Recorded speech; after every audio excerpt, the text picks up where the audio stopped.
Assalamualaikum warahmatullahi wabarakatuh. Halo anak-anakku semua. Alhamdulillah kita ketemu lagi hari ini dengan pelajaran PPKN. Nah, di semester 2 ini kita akan belajar mengenai bab 6, mengenai karakteristik daerah tempat tinggal kita dalam kerangka NKRI. Tapi sebelum belajar, jangan lupa berdoa dahulu sebelum memulai pelajaran ya.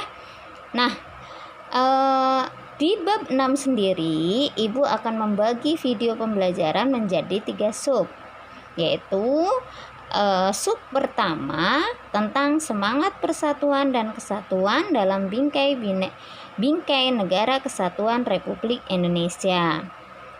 Sub yang kedua tentang makna sejarah berdirinya Negara Kesatuan Republik Indonesia, dan sub yang ketiga tentang peran daerah tempat tinggal dalam perjuangan mendirikan dan mempertahankan NKRI. Baiklah anak-anak, kita bahas dulu sub bab yang pertama, yaitu tentang semangat persatuan dan kesatuan dalam bingkai Negara Kesatuan Republik Indonesia. Nah, kita sebagai bangsa Indonesia itu wajib bersyukur. Kenapa? Karena Indonesia itu adalah negara yang kaya akan sumber daya alam dan memiliki keberagaman suku, agama, ras, budaya, dan bahasa daerah. Indonesia sendiri memiliki lebih dari 300 suku bangsa dan memiliki kebudayaan yang berbeda-beda.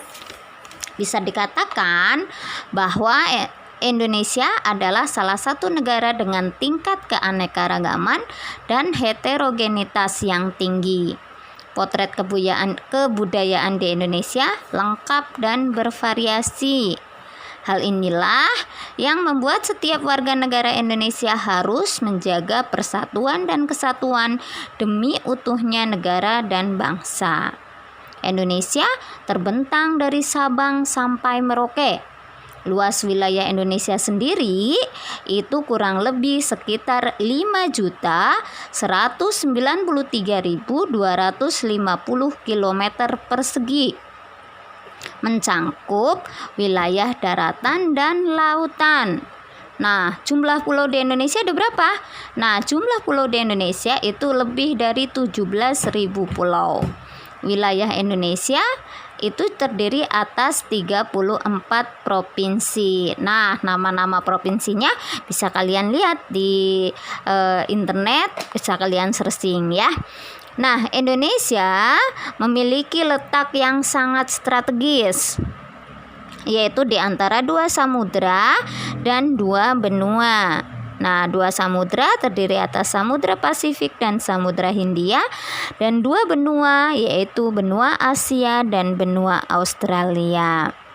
Nah, baiklah, kita akan membahas mengenai perlunya persatuan dan kesatuan. Nah, satu berasal dari kata utuh dan tidak terpecah belah. Nah, jadi persatuan mengandung arti bersatunya macam-macam corak yang beraneka ragam menjadi satu kebulatan yang utuh dan serasi dalam satu kesatuan NKRI. Nah, sebelum kita bahas lebih lanjut mengenai bab ini, Ibu akan mereview lagi arti dari NKRI. Ya, kalian tahu apa arti dari NKRI? Nah, kalau belum ada yang tahu, baiklah kita bahas ya.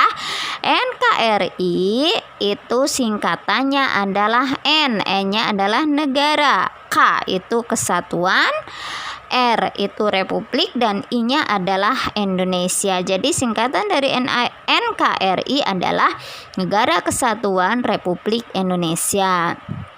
Nah, sekarang kalian sudah tahu kan singkatan dari NKRI? Nah, oke, terus Ibu akan membahas mengenai perbedaan antara bangsa, negara, dan tanah air. Emang beda, Bu? Beda dong.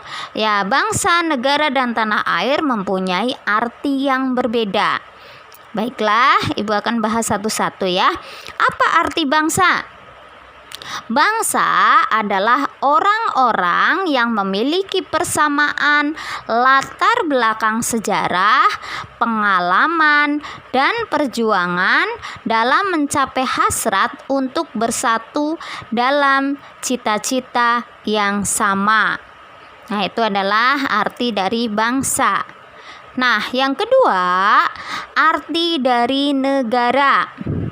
Negara adalah suatu organisasi manusia atau kumpulan manusia yang berada di bawah pemerintahan tempat di mana pemerintahan yang syah, ya.